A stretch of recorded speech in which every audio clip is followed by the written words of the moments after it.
iOS turning into Android and is Android turning into iOS? Let's get into it. So yeah, I was thinking recently, you know what? Apple has been making more and more strides to become like Android, and obviously not because they want to. The EU have been forcing this and, you know, kind of having a hand in, you know, making Apple do all these decisions.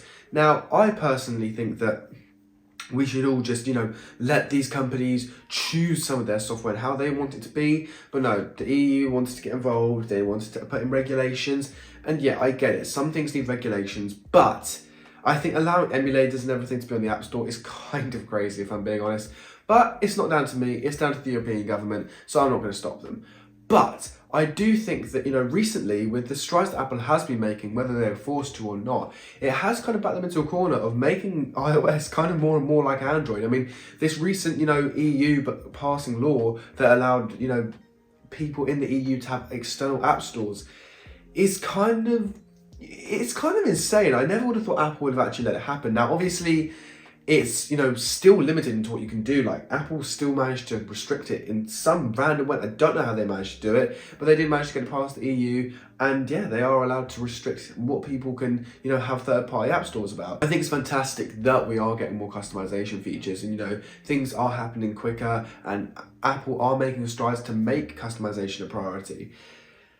But we are just losing that sense of, you know, iOS, Android, you know, having, you know, picking and you deciding what you want. Whereas now everything's kind of merging together. We're losing some identity of these brands. I mean, Samsung, they used to be innovating all the time. And now we have got to a very basic point in their system where it's kind of just all the same. Nothing's really changed. You know, it is sad, but I do think that it's a very important part of these brands, you know. The more and more that Apple become like Android, the more and more that they're going to influence people that are already on Android that were thinking about coming to an iPhone to switch, because, you know, more and more stuff is like Android. And it's the same for Android. If, you know, for me, I've just been using the S24 and I'm back on iPhone now. But I did find that, you know, the S24 did feel a lot like my iPhone and it did make it less jarring to switch to. And I do personally think that's a good thing. I do think that it's a good thing that we do have these systems in place where, you know, Samsung make things like iOS, but not too similar, and iOS do the same.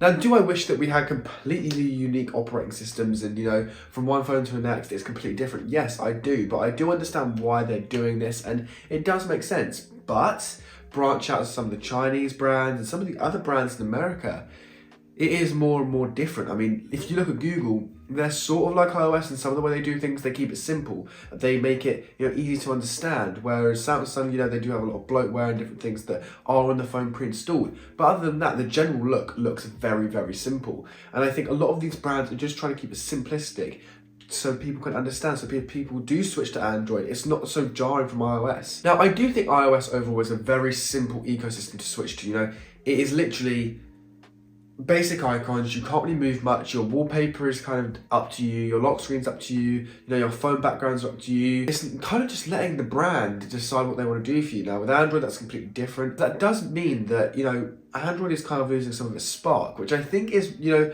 it's going to influence people, because if you can do the same stuff that you can do on Android, on iOS, people are going to be more inclined to go on the iOS version because they might want an iPhone. They might want something that, you know, matches their friends, you know. But whether you believe it or not, a lot of people will go with what their friends have got. If their friends have got an Android, 9 out of 10 they'll go for an Android. If their friends have got an iPhone, they'll go for an iPhone. And it, yeah, maybe that should be the way it is, but it just is. You know, these phones look fantastic, and I personally think they're some of the best phones out there, which is iPhone. But I do think that people don't give Android enough of a chance. I, you know, didn't give Android a chance. I, you know, gave it, you know, the S22 Ultra I tried and I didn't really like it. It wasn't really for me. It was, you know, the software experience was not fantastic. And, you know, at the time, the system software was laggy and, you know, it just wasn't good. Whereas now, I switched to the S24 for, you know, a week, and that review will be coming out tomorrow. But it was absolutely fantastic, and it was a complete stark difference to what I had before. And that does just prove that sometimes it just depends on the generation, you know, what processors inside that phone, and also, you know, That phone, in my opinion, is too square and too big, and I didn't really like it. Whereas the S22 was round, it was small, it was perfect. Now, yeah, the battery life didn't last, forever, but it did last a good amount of time to the point where it was enjoyable. Now, you'd be surprised of how much of that experience actually leads down to software. It doesn't just lead down to, the physical hardware. The software is the thing we're interacting with every day, and as long as the hardware can match the software experience, I genuinely think that, we will be able to keep a good software experience for everyone to have. But that being said, do I think that Apple is becoming more like Android? Yes and no. It's not a simple answer. Obviously, Apple aren't letting you completely root the device and do whatever you want to it. No, they're not letting you do that. But they are letting you do the customization parts of Android. They are letting, more people customize their phones, make it look how they want. These wallpaper things, these customizations, the phone widgets. Yeah, they are more and more like Android, but that doesn't mean that Android haven't taken features. I do think that Android is taking some of the customization features from iPhone and they've implemented it in a way that is good for them. But that being said, do I think these companies are merging and becoming one? No, that's not the full story. And I think that, these companies still do have some individuality. Android is still very, very different from iOS in a lot of ways. And the same with iOS is very different from Android. Just because we're getting a couple of, shared features doesn't mean that it's all the same. But if you did enjoy this video, please comment down below what you think. Do you think that iPhone's becoming like Android? And do you think Android's becoming like iPhone? Please let me know down below and tell me what you have as a phone. But yeah, if you did enjoy this video, like, comment, subscribe. It's been Harry. I'm out. Peace.